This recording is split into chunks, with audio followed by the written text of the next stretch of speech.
Hello welcome back to the new reaction video. और अभी जिस वीडियो पर हम लोग रिएक्ट करने वाले हैं गौरव भैया की वीडियो है और उस वीडियो का टाइटल है world's largest office build in India. अच्छा, world largest office built build in in India. अच्छा जी, बिग इन्वेस्टमेंट और लॉस हैं। मतलब अगर बड़े बिग बड़े ऑफिसेस बनाए हैं तो फिर लॉस क्यों होना है? इंडिया में भाई बड़े ऑफिसेस होना एक नई बात नहीं है। मतलब सही ऑफिसेस होना ज़रूरी है। तो बिल्डिंग, अच्छा जी, तो लेट्स को स्टार्ट करते हैं, देखते हैं कि वीडियो के अंदर है क्या और क्या ऑफिसेस हैं। और इस रियल वीडियो का लिंक आप लोगों को डिस्क्रिप्शन में मिलेगा। अगर आप लोगों ने चैनल को सब्सक्राइब नहीं किया तो चैनल को भी सब्सक्राइब करते हैं। हेलो फ्रेंड्स, मैं हूं गौरव ठाकुर और अभी हाल ही में 19 जुलाई 2023 को पीएम मोदी ने ट्वीट करके इंडिया में बनी दुनिया की सबसे बड़ी ऑफिस बिल्डिंग को रिवील किया है, the magnificent Surat diamond bourse. दुनिया की सबसे बड़ी। बाय द वे, ओ अच्छा अच्छा, दुनिया की सबसे बड़ी। इससे पहले ऑफिस की बिल्डिंग जो इससे पहले थी पूरी दुनिया में सबसे बड़ी बिल्डिंग जो थी ऑफिस की वो अमेरिका में थी। और ये इंडिया ने बनाया और वो भी सूरत में। ये सूरत वही है जहाँ पे डायमंड्स बनते हैं। मतलब डायमंड्स की पूरी दुनिया में सबसे ज्यादा कटिंग होती है और डायमंड्स हैं। पिछले 80 सालों से ये टाइटल यूएस के डिफेंस हेडक्वार्टर्स की बिल्डिंग पेंटागन ने होल्ड करके रखा था, पेंटागन जो कि के अब पास इंडिया था। ने उससे ये टाइटल छीन लिया है। 15 फ्लोर्स, 125 लिफ्ट्स, 4,500 से भी ज्यादा ऑफिसेज, 20 लाख स्क्वायर फीट का पार्किंग लॉट और करीब 35.54 एकर्स के टोटल एरिया के साथ सूरत डायमंड बोर्स ऑफिशियली दुनिया की सबसे बड़ी ऑफिस बिल्डिंग बन चुकी है। नाउ 3,200 करोड़ की लागत से बनी हुई ये एसडीबी बिल्डिंग इंडिया के डायमंड ट्रेडर्स के लिए इतनी इंपॉर्टेंट साबित होने वाली है कि कहा जा रहा है कि अकेले इसके सिक्योरिटी डिपार्टमेंट में करीब 5 लाख जॉब्स क्रिएट होने वाले हैं। पार्टली बिकॉज ये पूरी बिल्डिंग बेसिकली एक बिल्डिंग नहीं बल्कि एक मार्केट है। दरअसल करीब 66 लाख स्क्वायर फीट में फैले इसके ऑफिसेज में हजारों नेशनल और इंटरनेशनल डायमंड ट्रेडर्स बैठेंगे और रोजाना लाखों डायमंड्स की यहां पर खरीदी और बिक्री चलेगी। यानी कि एक तरह से ये कह सकते हैं कि इस एक बिल्डिंग के ऑपरेशनल होने के बाद सूरत एक्चुअल में the diamond capital of the world बन जाएगा, जो पिछले 10 सालों से सिर्फ formally diamond city of India बुलाया जा रहा है। और आपको मे बी ये पता नहीं होगा, बट पिछले करीब 10 सालों से दुनिया का सबसे बड़ा डायमंड कॉम्प्लेक्स अब तक मुंबई के बांद्रा कुर्ला कॉम्प्लेक्स में by the name Bharat diamond bourse, जहां पर सूरत के डायमंड ट्रेडर्स भी रोजाना यहां पर बैठकर अपनी डायमंड्स की ट्रेडिंग करते हैं। करंटली डेवलप्ड सूरत डायमंड बोर्स को डायमंड ट्रेडर्स के लिए एक वन स्टॉप डेस्टिनेशन के तौर पर बनाया गया है। 21 नवंबर 2023 को पीएम मोदी के हाथों ऑफिशियली इनॉग्रेट होने के बाद यहां पर बेसिकली डायमंड बिजनेस से जुड़ी ये सभी एक्टिविटीज और इंफ्रास्ट्रक्चर, यानी कि रफ और पॉलिश डायमंड्स के सेल से लेकर डायमंड मैन्युफैक्चरिंग मशीन्स और उसके सॉफ्टवेयर्स का sale, everything will now be available under one roof. इसके अलावा अगर डायमंड ज्वेलरी आपको खरीदनी हो तो इसी बोर्स के अंदर सभी इंटरनेशनल और नेशनल बायर्स के लिए 27 रिटेल आउटलेट्स भी खोले जाएंगे। अब यहां पर इस इतने ह्यूमंगस कॉलोनी को देखकर आपके दिमाग में भी ये सवाल आ रहा होगा कि इसके एनर्जी नीड्स भी काफी ह्यूमंगस होंगे और उससे आने वाला खर्चा, can India afford it right now? Well, actually yes, क्योंकि इस बिल्डिंग की डिजाइनिंग इस तरह से यूनिकली की गई है कि बिल्डिंग को जितनी मैक्सिमम एनर्जी अलॉट की गई थी आज के तारीख में वो उसका आधा भी कंज्यूम नहीं करता है। दरअसल इंडिया में ना बिल्डिंग्स को रेट करने वाली काउंसिल है called India green building council, जो हर बिल्डिंग को इन क्राइटेरियाज के आधार पर कुछ स्कोर देती है। इसमें हाईएस्ट होता है platinum rating for 80+ score. Platinum buildings usually एक ऐसी बिल्डिंग होती है जो दुनिया के बाकी बिल्डिंग्स के लिए एक रोल मॉडल बन सकती है, और सूरत डायमंड बोर्स को प्लैटिनम रेटिंग मिली है। रीजन बीइंग, इस बिल्डिंग की डिजाइनिंग की है मॉर्फोजेनेसिस ने, जिसने पहले भी ऐसे कई सारे मेगा प्रोजेक्ट्स को सक्सेसफुली एग्जीक्यूट किया है। जैसे फॉर एग्जांपल मुंबई की दिल्ली आर्ट गैलरी, इन्फोसिस का नागपुर कैंपस और जयपुर का the Pearl Academy of Fashion. And in the case of SDB, उन्होंने बिल्डिंग के स्ट्रक्चर में ही एनर्जी एफिशिएंसी का बखूबी ध्यान रखा था। नंबर 1, यहां पर जो ऑफिसेस है ना, सिर्फ वो ही traditionally powered air conditioners use करने वाले। नंबर 2, जो कॉमन एरियाज होंगे वहां सब चीजों को मेनली सोलर एनर्जी से पावर किया जाएगा। नंबर 3, फिर जो फ्लोर या फर्श है उसे कूलिंग कॉइल से लाइन किया गया है, जिसमें से फिर ठंडा पानी पास करके फर्श के जरिए कमरों की हीट को एब्जॉर्ब की जाए। इसे बेसिकली रेडिएंट कूलिंग कहते हैं, जो मोस्टली गर्म ड्राई रीजन्स में यूज की जाती है ताकि इलेक्ट्रिसिटी बचे। बेसिकली बात कुछ ऐसी है ना, सूरत में डायमंड्स की ट्रेडिंग बिल्कुल इंडियन बाजार्स के जैसी होती है, जहां पर ट्रेडर्स सिंपल टेबल या चेयर या कभी कभी इवन जमीन पे बैठकर करोड़ों की डील करते हैं। सो इसीलिए नेचुरल वेंटिलेशन और इस ट्रेडिशनल फील को कंबाइन करके मॉर्फोजेनेसिस ने एसडीबी के डिजाइन में 150 एकड़ के 9 कोर्टयार्ड्स को भी इन्वॉल्व किया है, यानी कि a perfect example of perfection. Except एक चीज पजल में फिट नहीं बैठ रही है। आखिर सूरत में एक नए डायमंड बोर्स बनाने की क्या जरूरत थी जब BDB is already in play? I know common sense यही कहेगा कि सूरत को पहले से डायमंड सिटी ऑफ इंडिया कहा जाता था, सो उसे लेवल अप करने के लिए मे बी ये किया हो।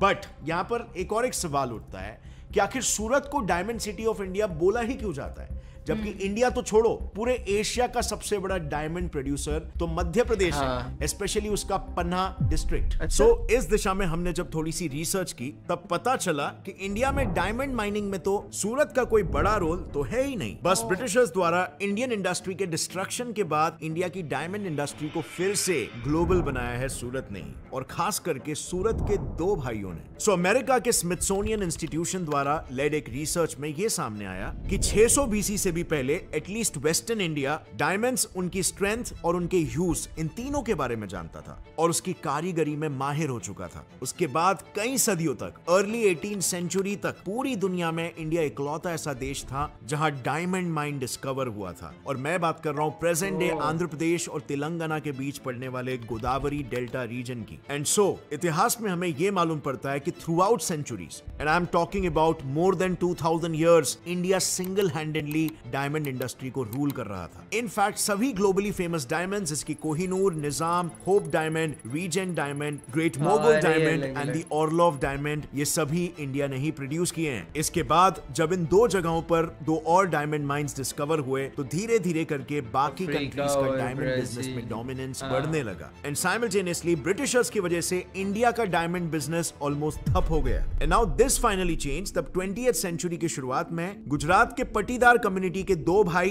गंदा भाई कुबेर दास मवजीवन वाला और रंगीला दास कुबेर दास मवजीवन वाला, ये साउथ अफ्रीका से इंडिया आए और सूरत का वाड़ी फलिया इलाका, जो करंटली मेड सूरत डायमंड बोर्स से बस आधे घंटे की दूरी पर ही है, वहां पर उन्होंने डायमंड कटिंग और पॉलिशिंग का अपना एक छोटा सा बिजनेस शुरू किया। धीरे धीरे इससे हुआ यूं कि सूरत के कई लोग, स्पेसिफिकली पटीदार कम्युनिटी के लोग, ये स्किल्स सीखते गए और अगले 40 सालों या सिंपली 40s के दशक तक सूरत भारत का एक डायमंड कैपिटल बन गया। But with a little push from Myanmar. Yes, 40s के दशक तक सूरत के साथ साथ साइमल्टेनियसली म्यांमार का रंगून रीजन भी एक डायमंड हब के तौर पर ग्रो हो रहा था, क्योंकि उस दौर में वहां पर डायमंड्स के साथ साथ रूबी जैसे बाकी जेमस्टोन्स भी मिलने लग गए। अब ऐसे में ऑब्वियसली सूरत के आर्टिजन्स और ट्रेडर्स भी वहीं पर जाएंगे जहां पर सारी चीजें एक ही जगह पर मिले। सो देयरफॉर धीरे धीरे डायमंड बिजनेस सूरत और रंगून के बीच बट गया अंटिल 1942। 1942 में वर्ल्ड वॉर 2 में इन्वॉल्व जापानीज फोर्सेस ब्रिटिशर्स को हराने के लिए इंडिया के ईस्टर्न साइड से अंदर घुसने की कोशिश करने लगे,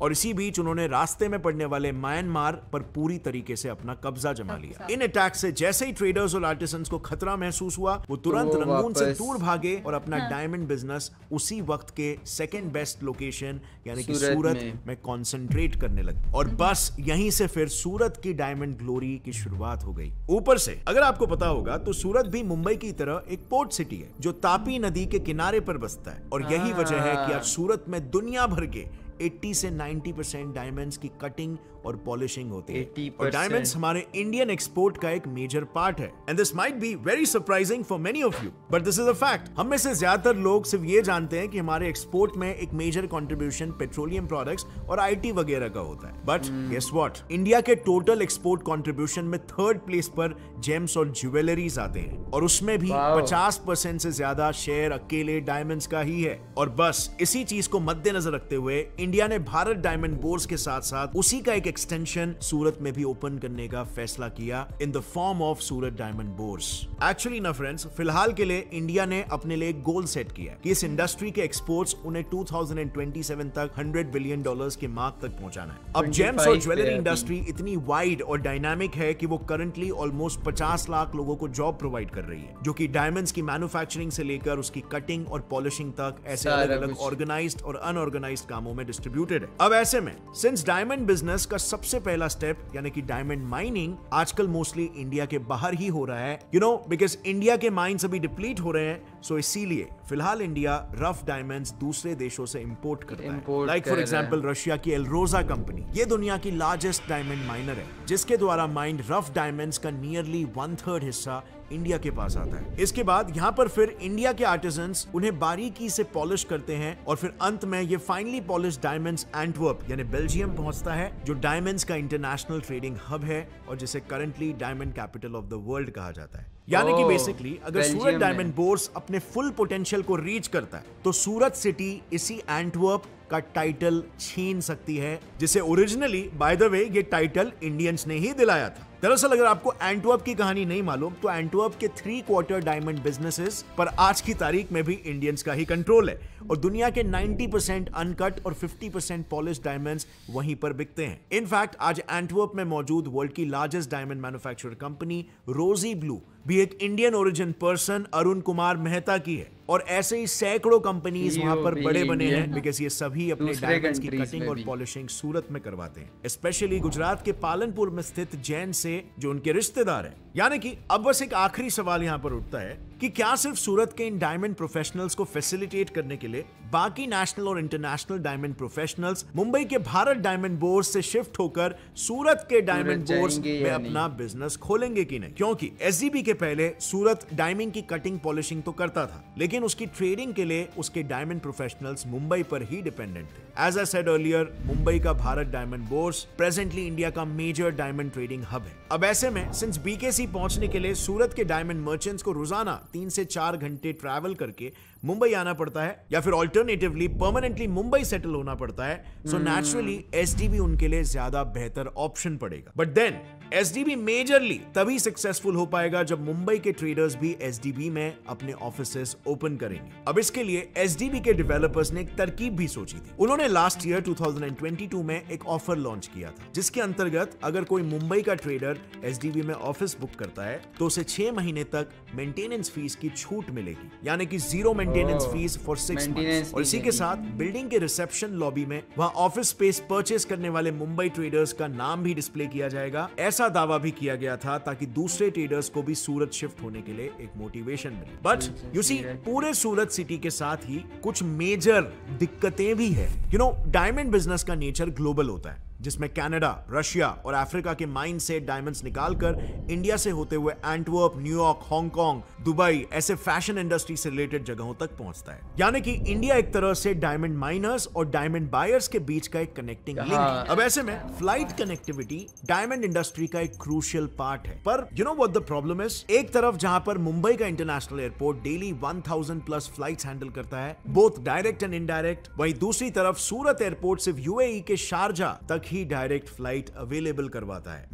ऊपर से एक और एक प्रॉब्लम है यहाँ पर, गुजरात का प्रोहिबिशन लॉ, जो गुजरात को एक ड्राई स्टेट बनाता है। अब ये नेशनल और इंटरनेशनल ट्रेडर्स जो सूरत में रहेंगे बिजनेस पर्पसेस के लिए, ये उनके लिए एक लाइफस्टाइल कंस्ट्रेन है। सो क्या सूरत सच्ची में मुंबई का एक लॉन्ग टर्म सब्स्टिट्यूट बन पाएगा? वेल, ये चीज तो वक्त ही बताएगा। इनफैक्ट सूरत के ही एक डायमंड ट्रेडर ने ये रिवील किया है कि जिन्होंने एसडीबी में ऑफिसेस खरीदे थे, उनमें से कुछ लोगों ने एसडीबी शुरू होने से पहले ही अपने ऑफिसेस रीसेल भी कर दिए, citing absence of public transport services. अब माइंड यू फ्रेंड्स, इसका ये मतलब हम बिल्कुल नहीं निकाल रहे हैं कि ये सिचुएशन फॉरएवर ऐसे ही रहने वाली है। ऑब्वियसली विद टाइम सूरत में भी ये सर्विसेज डेवलप होने लगेंगे, but for now we can just hope कि एसडीबी सूरत के डायमंड बिजनेस को फिर से बूस्ट करेगा, क्योंकि अभी हाल ही में पीएम मोदी जी ने अपने यूएस विजिट के दौरान American first lady Jill Biden को एक 7.5 कैरेट के ग्रीन डायमंड को गिफ्ट किया था। And for those who may be don't know, green diamonds basically ऐसे डायमंड्स होते हैं जो लैब में बनाए जाते हैं इको फ्रेंडली तरीके से, जिसमें माइनिंग में होने वाला फोर्स लेबर और एक्सप्लॉइटेशन की जरूरत नहीं होती। सो विद दिस गिफ्ट, सूरत में मैन्युफैक्चर्ड उस ग्रीन डायमंड की मदद से पीएम मोदी जी ने बिना कुछ बोले ही सूरत को इंटरनेशनली प्रमोट कर दिया था। सो अब क्या इस मूव से इंटरनेशनली एसडीबी के डायमंड मैन्युफैक्चरिंग लैब्स की डिमांड बढ़ेगी, या फिर इसमें लगे 3200 करोड़ रुपीस हमारे सर पर एक और डेट का लोड चढ़ा देंगे? क्योंकि अभी हाल ही में कांग्रेस स्पोक्सपर्सन सुप्रिया श्रीनाथ ने सेंट्रल गवर्नमेंट पर यह आरोप लगाया था कि पिछले 9 सालों में देश पर 100 लाख करोड़ का कर्ज बढ़ गया है, जिसकी वजह से हर एक इंडियन पर आज 1 लाख रुपए का कर्ज चढ़ा हुआ है। अब इस कर्ज का, जिसके बारे में सुप्रिया श्रीनाथ बात कर रही है, क्या इसका किसी आम इंसान पर इंपैक्ट पड़ेगा, और अगर पड़ेगा तो किस तरह से? वेल, इसे हमने डिटेल में हमारे इस वीडियो में कवर किया है, जिसे आप यहां पर क्लिक करके देख सकते हो। यार गौरव भैया की वीडियो और बहुत कुछ सीखने को मिलता है। अच्छा, बेसिकली वीडियो थी ऑफिसेज के ऊपर, ऑफिसेज बने हैं तो उसका क्या फ़ायदा होने वाला है या नहीं, और उसके ऊपर था कि मतलब ये कोई अच्छा काम किया या अपना पैसा वेस्ट किया है। तो सूरत में क्योंकि ऑलरेडी वहाँ पर सारा काम हो रहा था, लेकिन बेचने के लिए ये मुंबई को यूज़ कर रहे थे। अब जहाँ पे चीज़ बन रही होगी वहीं पर उनको ऑफिसेज मिल जाएंगे, ये चीज़ तो इजी होगी है। लेकिन इसकी एक बात भी सही है गौरव भैया की कि वहाँ पर दूसरा नहीं है, मतलब ट्रांसपोर्टेशन का इश्यूज हैं। लेकिन इंडिया वैसे ही ट्रांसपोर्टेशन पे बहुत ज़्यादा काम कर रहा है, मेट्रोज पे, ट्रेन्स पे, सड़कों पे। तो इंडिया के लिए ये कोई इतना बड़ा मसला नहीं होना। तो ये तो आगे चल के जैसे जैसे ऑफिसेज वर्क करने स्टार्ट होंगे तो तब पता चलेगा। तो खैर, वीडियो काफ़ी अच्छी थी, मज़ा आया देख के। आप लोगों को कैसी लगी आप लोगों ने कमेंट सेक्शन के अंदर बताना है। हम लोग मिलते हैं एक और वीडियो के साथ, तब तक के लिए बाय बाय।